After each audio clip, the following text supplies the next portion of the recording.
ng senatorial candidate na si Norberto Gonzales na may mga grupo nang naghahanda para isampang impeachment case laban kay Pangulong Bongbong Marcos Jr.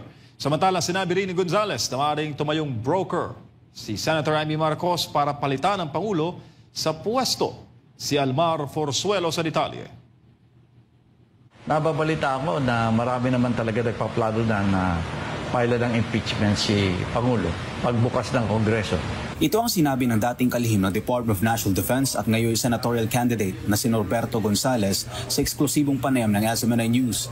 Ayon kay Gonzales, ang ideya ng pagpapalit sa Pangulo ay nagmumula mismo sa mga ordinaryong Pilipino na kanyang nakakausap sa pag-iikot sa Luzon, Visayas at Mindanao. Yung nangyayari sa lipunan natin ngayon, mayaman mahirap, talagang gusto daw nila pagbabago. Malinaw nga raw ang gusto ng taong bayan at ito ang pagbabago sa takbo ng politika sa bansa. Anya, marami na ang dismayado sa mga politiko na tila walang nagagawang tama. Nakikita raw ng mga tao na walang tunay na pagbabago at paulit-ulit lang ang sistema. Dagdag pa ni Gonzales, hindi lang simpleng reforma ang hinahanap ng publiko. Gusto nilang maramdaman ang pagbabago ngayon. Nasa pananaw niya, ito ay nangangahulugan ng isang mas radikal na hakbang, ang pagpapalit ng gobyerno. Binigyan din ni Gonzales na mayroon ng grupo ng mga Pilipino na naghahanda ng impeachment case laban kay Pangulong Bongbong Marcos Jr. at naghihintay lamang ito ng isang mambabatas na magpapasa nito sa Kongreso. May ilang grupo na anyang naghahanda ng mga dokumento para sa isang impeachment case laban kay Pangulong Bongbong Marcos Jr.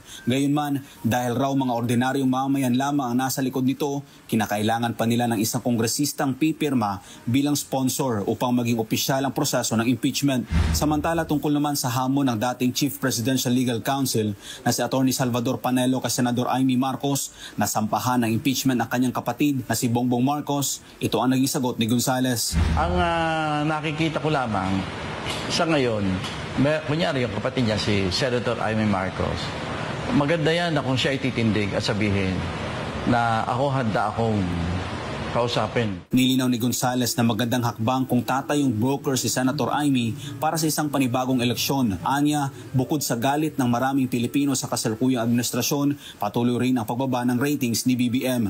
Gusto ni Senator Amy Marcos na gawin niya, maganda yan. Na maging broker siya ng isang panibagong eleksyon para makuha ang mandato ng taong bayan. Kung sino talaga gusto nilang mamuno. Pwede niyang gawin yan. Dahil pabagsak ng pabagsak yung rating ng ating Pangulo, parang nalalapit na marami rin ang magsasabi na baka maganda palitan na natin ng gobyerno ngayon na. Yun ang nakikita kong sentiment. Para sa Diyos sa Pilipinas, kung mahal, Almar Forzuelo, SMNI News. True. So you always answer to your decisions. So I think that is his philosophy as well. So he doesn't blame anyone with what happened. He always says, I did it for my country. Yeah. He always says, I did it for my country. The 2 points po. The Paulo and Baste, no? We're talking about Paulo and Baste. So there are plans naman. We arrange this pag-aalis yung isa, may dadating na isa. So as of now, we are arranging all the dates since most of them are busy with the campaign. Yeah. VP, pardon me, I understand this is something legal, but we just want to hear your side. Kasi po, sabi po ni Attorney Kaufman, tinatrabaho na raw po yung interim release. Meron pa po ba kayong nakikitang balakid before filing one, or how soon will you file this? At sa Pilipinas niyo po ba gustong ma-release ang, of course, may panawagan kayo na bring him home to the Philippines, to Davao City. But just for the record, we just want to hear if sa Pilipinas niyo po gusto siyang ma-release kasi may sinasabi po yung palasyon. Let me quote, does it mean that we have to recognize that ICC has jurisdiction over the Philippines? I believe the family of the former President Duterte is asking and praying from the Supreme Court that the government should not cooperate with the ICC. So it means that if we will not cooperate with the ICC, even that prayer or even that manifestation of the ICC will not take cognizance of that regarding or relating to the request to have him released in the Philippines. With regard to the interim release, no, I do not know really, truly, honestly, I do not know what the steps are the lawyers are doing with regard to the interim release. But as I told you before, I fear for his life in the Philippines. But we follow what the client wants, what President Duterte wants, and he wants to go home. To the And- Philippines. Yes, and everyone wants him Back. to go home to the Philippines, and the Buenos want him to go because they will be his mayor Yes. for the next. Ano sa 3 years. But Filipino with regards to citizens? what the palace said, ma'am, yung sinasabi po nila na kapag yun po yung hihilingin, does this mean that we have to recognize the ICC, that it has jurisdiction over the Philippines? Eh wala na nga pong jurisdiction. So bakit dinala dito? Wala naman po kami hinihingi sa palace. Correct. We did not ask for the palace for anything. So I do not know what they are talking about. Ma'am, I think the context po is kapag inirelease sa Pilipinas ang isang detainee, kailangan sumunod sa lahat ng kondisyon ng ICC yung bansang pagdadalhan ng detainee po. And in this case, if he will be released to the Philippines, then they should follow all the conditions of the ICC. And in that case, this would mean parang nasa jurisdiction pa rin tayo ng ICC. Well, that is something that they have to think about. Mm. The administration has to think about what their next steps are. So they should not ask the family, they should not ask the Filipino people on what their next steps are with regard to the talk on the return of former President Duterte to the Philippines.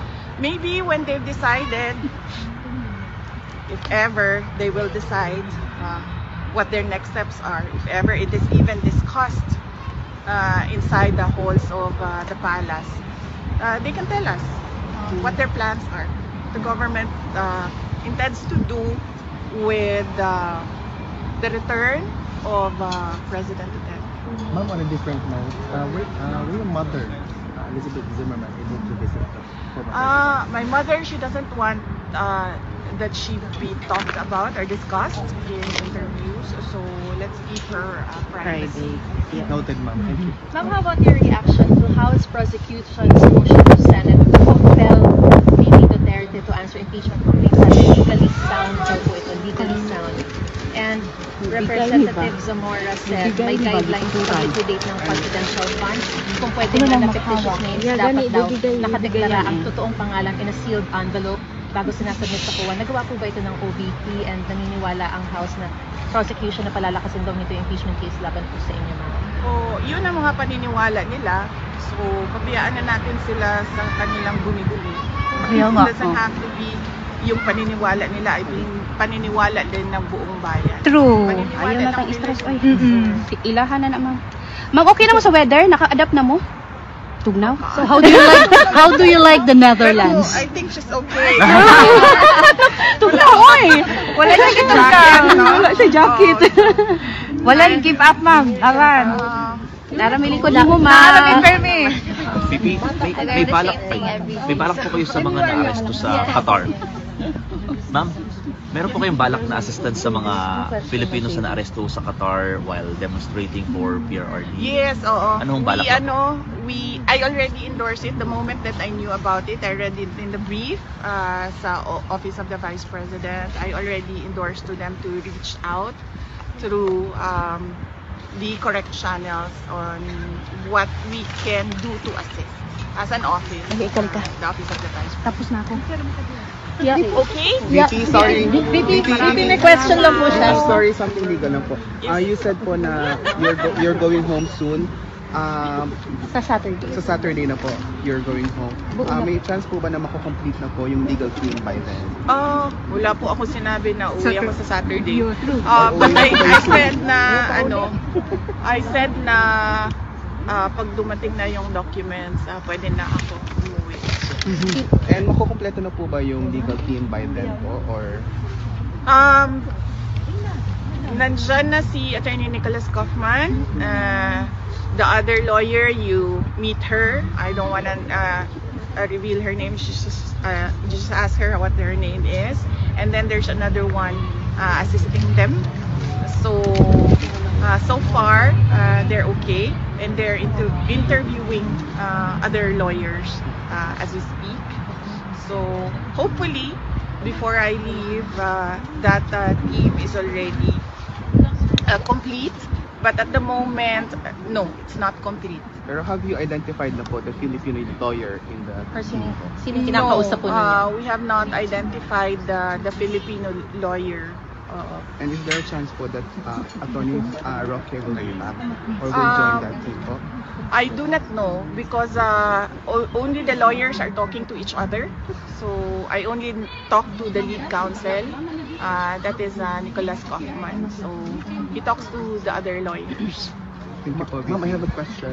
May message po ba si former president sa mga supporters niya right now? Or is it still... Yes, may message siya para sa supporters. So of course, he just wants to extend his gratitude to all of his supporters from all over the world, and I did it for my country. yeah, that's what he repeatedly says. So he wants the people to know that he did it for his country. He did it for every Filipino all over the world. Ma'am, on another note po, nakita po namin si Ma'am Hanilep the new kitty earlier na tumatakbo. We were really worried if there's something wrong, but the former president is okay so far. I don't know. I did not see them running, so We why were were just you in a running? hurry actually because we were afraid to run out of time because the visits are limited. That's good to know. Just to clear things out. Thank you so much. Final question na po siguro, VP, ano? You come here on a different circumstance. What would you bring home? What you've learned from the Netherlands? And meron bang thoughts na tumatakbo sa isip mo na sana hindi na lang nag-national politics si dating Presidente Duterte and you wouldn't have been here This kind of circumstance. yeah, on this different circumstance? I really believe that it's futile to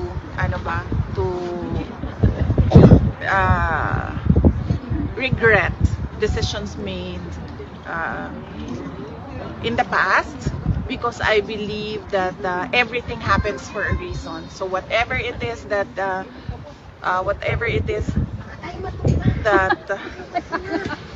Relax na. Okay na ma'am.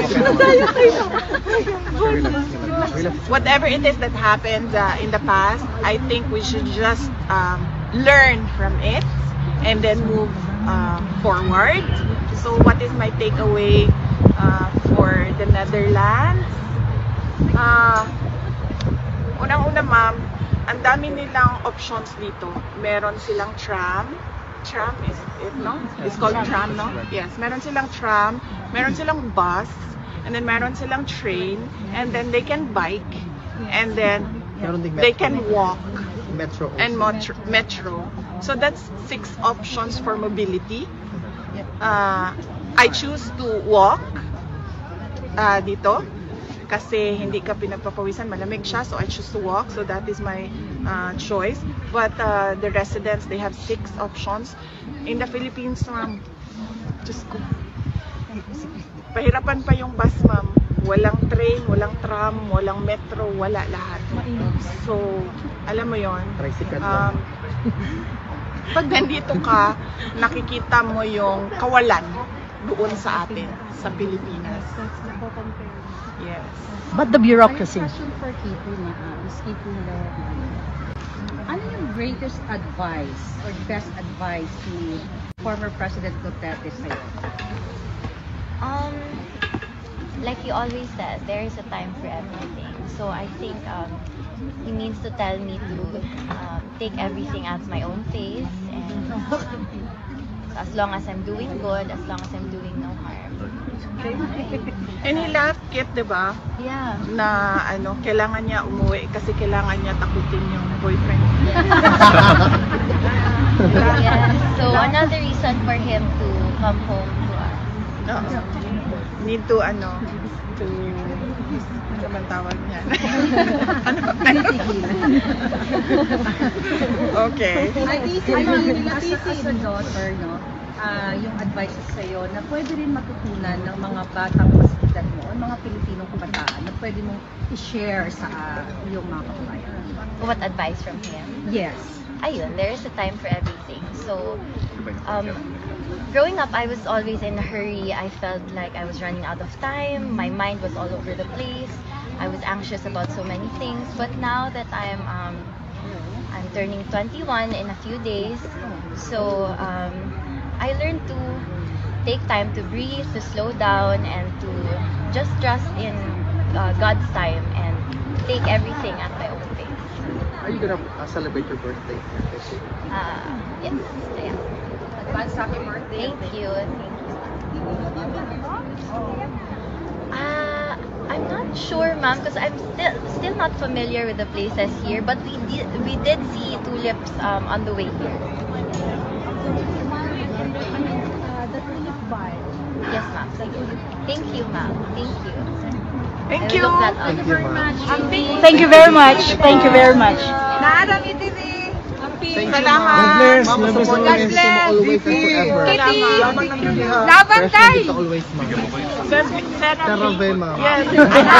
Para sa matiri. Dili, ma'am, sa moisturizer na gud. Abogado ni kasunatan ka ng under eye nila. Napoy ang dugo, especially. Pero murag wa may epekto oy. Student ra.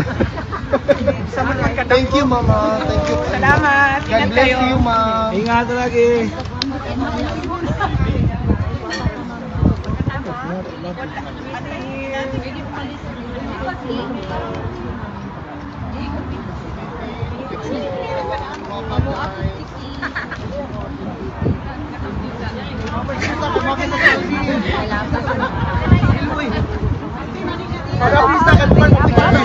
Sorry, ma'am. Hindi, pag-picture ako sa imong kit. Sorry, may mistake. Kami na po. Dili na, kaya nagdali sila. Ako na naman pa-picture.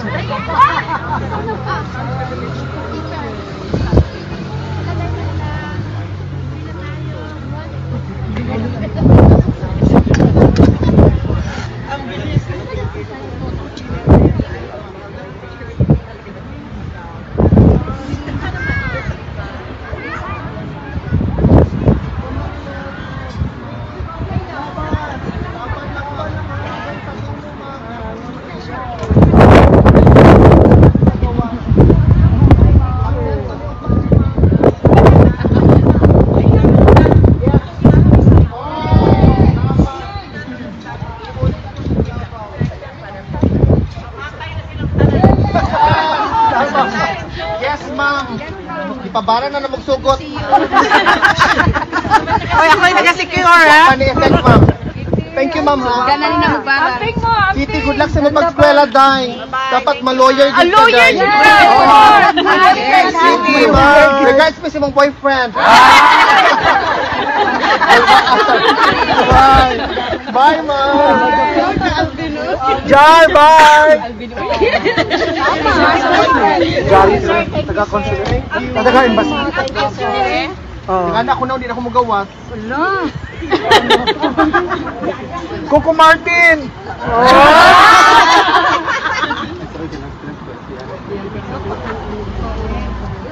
Na-stress At least okay sila, happy sila. Okay, happy sila. Na-stress din. Pagalitan ka. Gagalit din. Na-stress din siya. Magalit po siya.